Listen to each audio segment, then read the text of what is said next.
freestyle, freehand silk painting technique, which means with no resist, or gutta, or outliner, or contourmittel, whatever you call it. Silk painting with me, Ilona Sture. But in today's video, I will paint silk with acrylics, but with very short strokes of brush. In making a sketch, I use a marker that I can draw directly on silk, which disappears after a few hours. And this picture serves as my reference. I know in advance that I'm going to change the color. I just like these houses on the hill in the bright sunlight. I have already poured the acrylic paints in the jars, and the color set I intentionally used the same as in the last video on the technique of free silk painting with acrylic, to show that with the same colors you can get completely different pictures and a completely different impression. In case you haven't seen that video, it was a foggy landscape, very similar to a watercolor painting. And this time, for contrast, I will paint a landscape bright and sharp, and I will try to paint it in an impressionistic manner, using short strokes. Acrylic is a new technique for me. I have always painted silk with dyes that need to be fixed on silk with steam. So this time too, like last time, I don't have a very good idea of how the image will turn out. As you can already see, I paint on dry silk with short strokes, almost dots, and there was a movement in painting called pointillism, in which the image was created by single dots of color.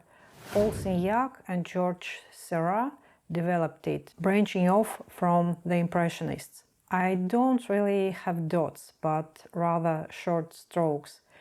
You see, if you dry the brush on the porous paper after rinsing, the paint on the brush stays dry enough and doesn't flow at all. And it's probably too dry for me. I could have left more water on the brush. I almost always mix the colors on the palette. Very seldom I use color directly from the container. Like I said before, I'm going to make the picture bright and sunny and change my reference gamut. So I use joyful, bright colors.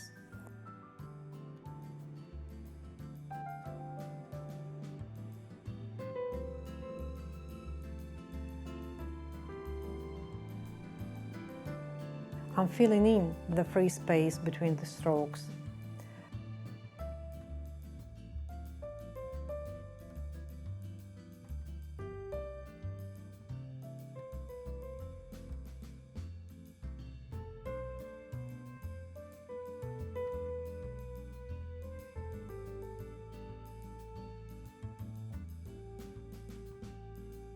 These two cans look the same, but I have dark purple in this tank and black in this one.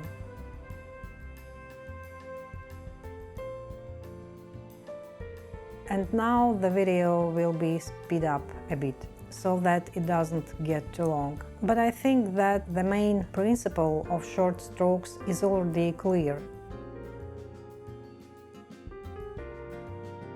I'd like to make the roofs red, but the same red color I introduce in other parts of the image, so that the overall impression is whole and the colors mutually penetrate each other. It's a very interesting technique, I like it. But when I painted silk with dyes, I had to carefully control the degree of dryness or wetness of the brush, so that the paint doesn't flow.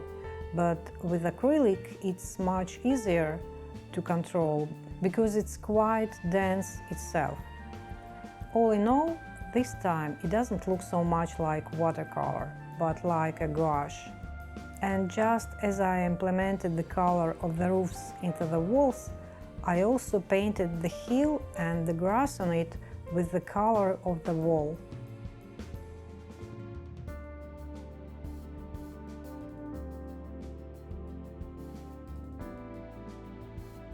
And you need to have some patience to paint with individual strokes. It takes longer than painting with a simple fill.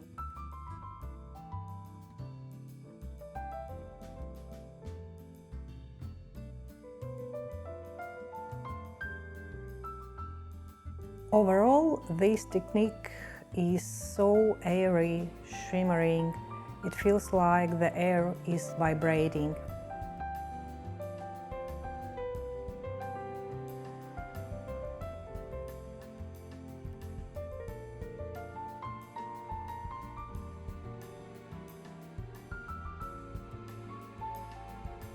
By the way, there's another thing to keep an eye on. Not only how fluid the paint is, but also the color intensity, the darkness, lightness of it, so that very dark strokes don't fall on the light areas. Even if they are very different in color, like green and pink, they'd better stay plus or minus similar in lightness.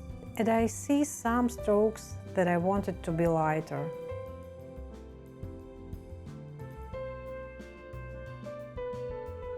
You see, I started with dots, then switched to short strokes, and now they're longer. And you also may try all those possibilities and decide which is better for you, which you like more. Well, in general, I like the overall scale. It seems to me like an impressionistic one, and picturesque. At last I learned how to pronounce it. Picturesque.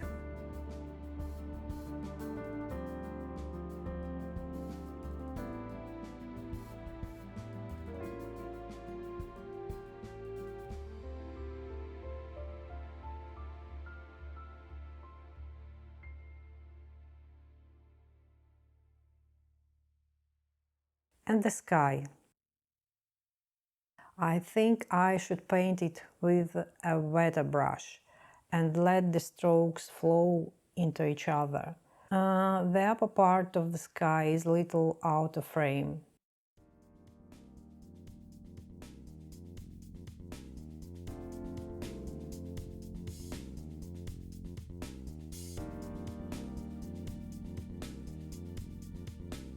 In the blue, I'm adding greenish tones, grayish. This is me outlining the future trees.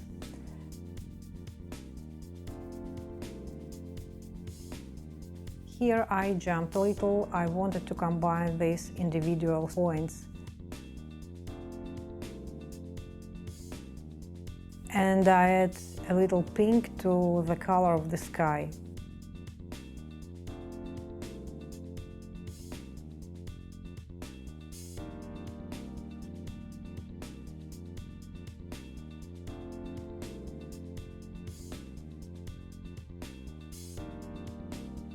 You know, subscriptions, likes and comments do matter.